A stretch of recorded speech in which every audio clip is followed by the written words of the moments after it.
Namaste Vidya. Myself JVN Neha Saini from Physiotherapy and Diagnostics, Jyoti Vidyapeeth Women's University. Here I am going to tell you about the histology of the nervous tissue. So, the neurons, these are the nerve cells which are the basic elements of the nervous system. And here we have the diagram for the neuron. Neuron contains nerve cell body, nucleus, dendrites, axons, and these are supported by the neuroglial cells. The neurons contain the cell body, which is the main processing center of the cell. Dendrites, these are the thin branching extensions of the cell body that conduct the nerve impulses toward the cell body. And there is a long branch, single branch, which is known as axon. It conducts the nerve impulses away from the cell body. It is surrounded by myelin sheath and neurolemma coverings. Now neurons transmit impulses from the terminal end fibers which are located at the end of the axon, and they transmit impulses leaving the neuron across the synapse to the next neuron. So there are three types of neurons: efferent, afferent and interneurons. Efferent neurons, they convey the information from the CNS to the muscles or glands. Afferent neurons, these are sensory and they carry the information from the sensory receptors to the CNS. Interneurons, they carry the information and process the sensory information. So this is the flow chart for the classification of nervous system. Human nervous system divided into two types: central nervous system and the peripheral nervous system.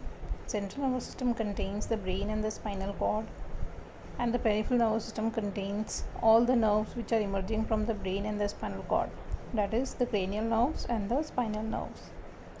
Peripheral nervous system is again divided into somatic and autonomic nervous system. Somatic nervous system is voluntary and takes the input from the sense organs and output to the skeletal muscles. Autonomic nervous system is involuntary, takes the input from internal receptors and output to the smooth muscles and the glands. Autonomic nervous system is again divided into sympathetic and parasympathetic nervous system. Sympathetic nervous system is at the time of fight or flight responses. Neurotransmitter released in this nervous system is noradrenaline. Parasympathetic nervous system is relaxing responses. So when we are relaxed, the nervous system is activated, is the parasympathetic nervous system, and the neurotransmitter released during this is the acetylcholine. So we have the two major components of the nervous system which are controlling our voluntary and involuntary body activities. These are central nervous system and the peripheral nervous system. So this is the general organization of the nervous system, from where we can see that the receptors, through receptors we receive the information. It is transferred from the peripheral nervous system to the central nervous system, and in the central nervous system interneurons are found which are collecting this information and coordinate this, and as per the information they forms the efferent message, and this efferent message is transferred to the skeletal muscle fibers or any other viscera or glands to the efferent fibers. In the histology of the nervous tissue, we have two types of nervous tissue, that is neurons and the neuroglial cells. Neurons are for processing, transfer and storage of information, and neuroglial cells for support, regulation, protection of the neurons. Neuroglial cells are of two types. In the CNS, we have astrocytes, oligodendrocytes, microglia and ependymal cells. In the PNS, we have Schwann cells and satellite cells. So first is the astrocytes. These are star-like in shape. Astro means aster. Aster means star. So their shape is star-shaped, and they create supportive framework for the neurons. They also create blood-brain barrier, which is the barrier between the blood and the nervous tissue. So they stimulate the formation of scar tissue secondary to CNS injury. In the diagram we can see this is the astrocyte cell.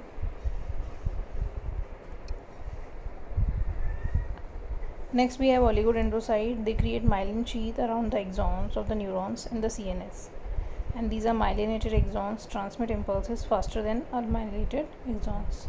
So microglial cells, also known as brain macrophages, they phagocytes the cellular waste and the pathogens. Then we have ependymal cells. They lines the ventricles of the brain and the central canal of the spinal cord. they produce, monitor, and help to circulate CSF.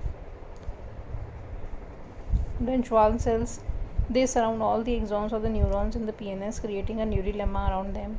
Neurolemma allows for the potential regeneration of the damaged axons. They create the myelin sheath around the most of the axons of the PNS. Satellite cells, they support the growth groups of the cell bodies of the neurons within the ganglia of the PNS. This is the basic structure of the neuron, in which we can see that the dendrites, they are stimulated by the environmental changes or the activities of the other cells. Then this is the cell body, which contains the nucleus, mitochondria, ribosomes, and other organelles and inclusions. Then this is the axon, which conducts the nerve impulses towards the synaptic terminal. Then at the right end we can see the synaptic terminal, which affect the another neuron or the effector organ.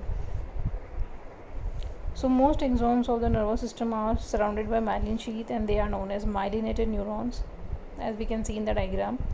The presence of myelin sheath speeds up the transmission of the action potential along the neurons, means the message is transmitted faster in the myelinated neurons. So message is transmitted from nodes to nodes. What is node? It is the space between the non-myelinated part of the neuron. So regions where we find the myelinated axon is known as white matter. In the gray matter we find the nerve cell body, dendrites, synapses, and it is known as the gray matter. So the structural classification of neurons. So on the basis of number of processes coming out of the cell body, we have classified neurons as anaxonic, bipolar, pseudo-unipolar, and multipolar neurons. Anaxonic neurons, there is no anatomical clues for determination of axons from dendrites, and their function is unknown, and it is found in the invertebrates. Bipolar neurons, these are two processes coming off the cell body. One is dendrite, other is axon, and it is found in eye, ear, and nose. Then we have multipolar neurons. These are multiple dendrites, and single dendrite arises from the single axon arising from the cell body, and this is the most common type of neuron which is found in our human body. Then unipolar neurons, these are also known as pseudo-unipolar. In this, a single process arises from the cell body, as this is highlighted in the diagram. This is a small process, and this small process then divide into two processes. One is dendrite, other is axon. This pseudo-unipolar neuron is found in the dorsal root ganglion of the spinal cord. Now the functional classification of neurons on the basis of function, on the basis of type of information and direction of information transmission, neurons are classified into three types, that is sensory, motor, and association neurons. Sensory neurons, as the name indicates, they transmit the sensory information from the receptors of PNS towards the CNS. And the motor neurons, they transmit the motor information from the CNS to the effectors, and these are multipolar neurons. Association neurons, also known as interneurons, they transmit the information between the neurons of the CNS and analyze the inputs and coordinates the outputs, and these are also multipolar. Then type of receptors, we have interoceptors. These are sensory receptors which receive the stimuli from within the body, and especially from the gut and other internal organs. Exteroceptors, these are sensory receptors which receives external stimuli from the external environment. Proprioceptors, these are sensory receptors which receive the stimuli from the within the body, and especially one that responds to the position and movement. So these are interoceptors receiving the information from the internal organs. These are exteroceptors like Meissner's corpuscles found in the skin, and they receive the sensations of the touch. Then these are the proprioceptions. They receive the proprioceptive sense continuously, provide the information about to the brain as the position, location, orientation, and movement of the body. Then peripheral nervous system. So this was about the central nervous system. About the general features of the nervous system, the general components of the nervous system. Now we come to this peripheral nervous system. So peripheral nervous system is a collection of the nerves in the ganglia which are emerging from the central nervous system. Peripheral nervous system is again divided into somatic and autonomic.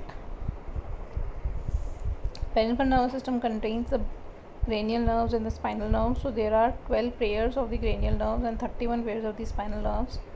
In this table we have collected all the information regarding the function and the names of the cranial nerves. So please go through it. For example, first cranial nerve is the olfactory nerve and it has the power of sense of smell. Then somatic nervous system, which is a part of peripheral nervous system, is responsible for receiving and processing the sensory information from the skin, muscle, tendons, joints, eyes, tongue, nose, ears, etc., as well as excite the voluntary contraction of the skeletal muscles. Autonomic nervous system, they carry the impulses from the central nervous system to the glands, various smooth muscles, cardiac muscle, various membranes, and stimulate the organs, glands and senses. Autonomic nervous system is a self-regulating system, and it is again divided into sympathetic and parasympathetic nervous system. So in the diagram we can highlight it, the sympathetic and parasympathetic nervous system territory. The parasympathetic nervous system is also known as craniosacral outflow because it arises from the cranial nerves and the sacral region. Sympathetic nervous system extends from T1 to L2 spinal segments. Sympathetic nervous system is at the time of fight or flight responses, while parasympathetic nervous system is activated at the time of rest and digest. So this is the parasympathetic nervous system, which is containing the cranial neurons like 3rd, 7th and 9th, 10th cranial nerves are included in the parasympathetic nervous system, and the sacral region we include the S2, S3, S4 spinal nerves. So these are the craniosacral outflow. Cranio means cranial nerves and sacral means sacral spinal nerves. These are the differences between the sympathetic and parasympathetic nervous system. For example, in the sympathetic nervous system the pupils get dilated, and in case of parasympathetic nervous system pupils are constricted. Another example of the sympathetic parasympathetic nervous system is, in the sympathetic nervous system heart rate increases, and in the parasympathetic nervous system heart rate decreases. Now come to the applied. One is paralysis. Paralysis is a loss of muscle function in one part of a body. It can be localized or generalized or partial or complete or temporary or permanent. If you experience it, you probably won't feel pain in the affected areas, and there is loss of movement. So this is the paralysis. Then the questions related to this topic are structural classification of the neurons, that is the unipolar, bipolar, multipolar. So you have to mention about these and draw diagram also if this question occurs in your exams. Then second question is define paralysis, which you have just read about. Then for exercise in the file you have to draw diagram of these types of neurons and label them. Also draw this diagram and label all the numbered structures over here. Use yellow color for the nervous tissue. In the anatomy, the colors are specific for specific tissue. For nervous tissue we use yellow color. So this completes our topic, the histology of the nervous system. Thank you.